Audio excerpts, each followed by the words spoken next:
Sve je veća potražnja za programerima na tržištu informacionih tehnologija i kod nas i u svetu. U cilju zapošljavanja mladih, Razvojni biznis centar u partnerstvu sa IKT klasterom Centralne Srbije raspisao je javni poziv za mlade koji žele da pohađaju intenzivne obuke u oblasti razvoja web, Android i iOS aplikacija. On je nastao kao odgovor na problem nezaposlenosti mladih u Kragujevcu i na iskazanu potrebu za zapošljavanjem kadrova, specijalizovanih stručnih kadrova u oblasti informaciono-komunikacionih tehnologija u brzorastućim kompanijama IKT klastera. Projekat ima za cilj da unapredi zaposlenost i zapošljivost mladih. Grad Kragujevac i u okviru lokalne strategije za mlade, čiji izrada je u toku, postavio je zapošljavanje mladih ljudi među prioritete, pa će dati svoj doprinos i ovom projektu koji finansira Ministarstvo omladine i sporta.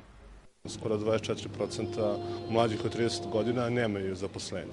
Naša ideja je da kroz ovaj projekat 18 mladih ljudi budu osposobljeni, odnosno da u vrlo kratkom roku nađu posao i to upravo u sektoru kome su plate u Srbiji najveće. Javni poziv za intenzivne obuke mladih od 18 do 30 godina biće otvoren do 15. septembra.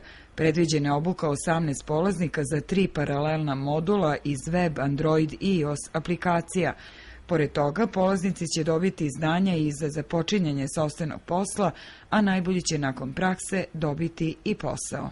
Minimum srednja škola, 4. stepen, minimum znanja engleskog jezika B1 i a poslije imat ćemo 2 nivoa selekcije, pošto imamo 2 vrste kurseva, jedna vrsta web aplikacije koja ne traži predznanje, znači za početnike, a drugi su mobilne aplikacije koje traže predznanje i za taj nivo od mobilnih aplikacija potrebno je da znaju jedan od objektno orijentisanih programskih jezika, C ili Java, i da vladaju tom terminologijom.